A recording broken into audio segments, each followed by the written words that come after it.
Okay, so you're asking me whether we need a new kind of leadership. Actually, we do, I guess. In the last years, I have been doing a lot of coaching, counseling, advisors, boards, and basically about purpose, about sustainability, but also about the very basics of leading people, be that giving and receiving feedback, building teams, whatever have you, what would be the simple craft of leading people. But more and more I've become convinced that we do need a real paradigm shift. And that paradigm shift basically can be called, in my opinion, Keystone leaders.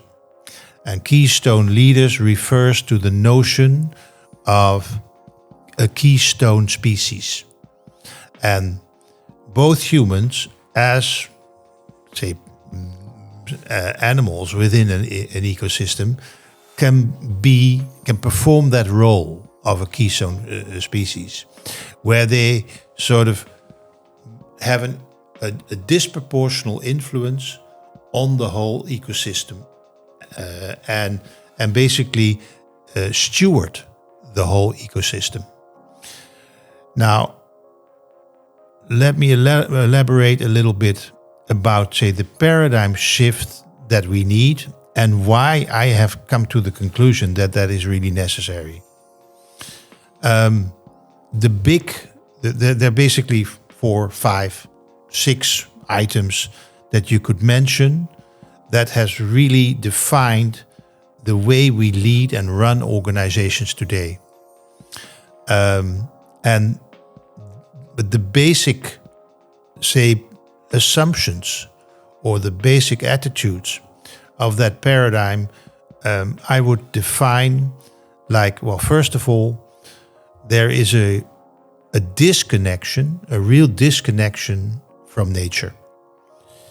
And you could say that we have sort of separated ourselves from nature. We have also created a vision of we are above and separate from nature.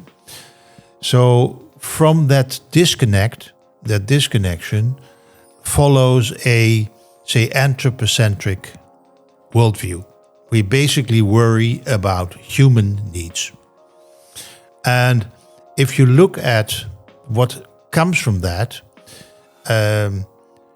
being apart from nature, looking basically at human needs, we start to be dominant over nature, to basically extract, and also we start to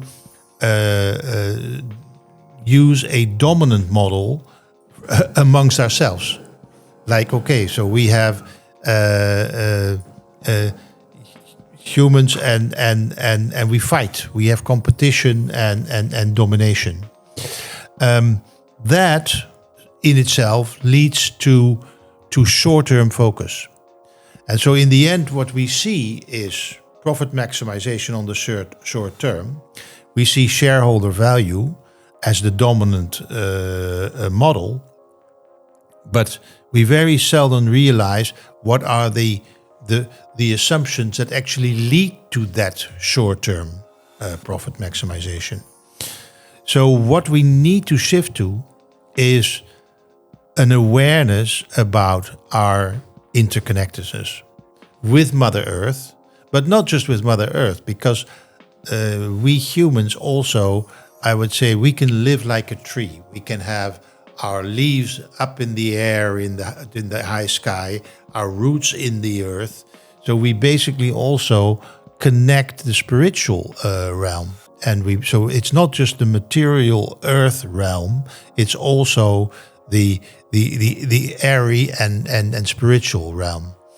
So it really needs to shift from this notion of disconnection to a notion of interconnectedness. And that should then also sort of automatically lead to a not ego, but ecocentric view, not a human, not a human-centered design, but life-centered design, biocentric, ecosystem-centered.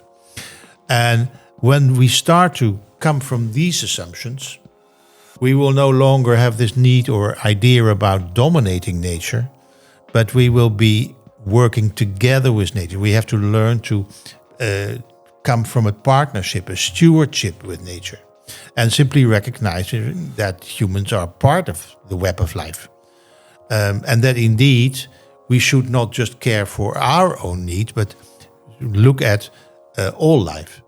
And it's very interesting that when you look at the way indigenous people have taken care of their environments, almost all examples are examples where they've taken care for the whole ecosystem. And there is nowadays also a lot of evidence that even such huge regions as the Amazon rainforest have been largely stewarded by people. So it's not just that. Also, once again, from our notion from disconnection, we feel that the best thing to do is to create virgin nature. Simply don't touch it. let's leave nature alone. But what you can see with a lot of indigenous history is that actually it's quite okay if we work together with nature. We can be a keystone species. And it's not that we have to sort of, keep your hands off, let nature do its thing. We dare not be afraid. We need not be afraid. We can basically be involved with the whole ecosystem. And the moment we would become partners of nature, that would also be the logical moment that competition, monopolies, oligarchies would become crazy. Because you would basically collaborate to build the balance. So reciprocity, partnership, balancing, these are all the way of thinking that I would say Keystone leaders would show. And in the end, that would also really mean that long-term sustainability becomes automatic. Whereas now, and I realize that when I talk with a lot of companies, I can see that basically saying you have to shift from short-term profit maximization to long-term sustainability and balancing people, planet, profit. As long as you're still in the old 4 assumptions, you basically say, well, that's not doable. I wouldn't know where to start. But the moment you see that the deepest assumptions are basically not okay, and are actually, I would say, the wrong assumptions, that's when it starts to move. And then I would say that we can learn to lead organizations in new ways, because I'm still convinced that in today's world, organizations will have a major role to play in the preservation, in the restoration, in the regeneration, and in our participation in the miracle of creation. So yes, do we need a new kind of leadership? We need a completely different kind of leadership.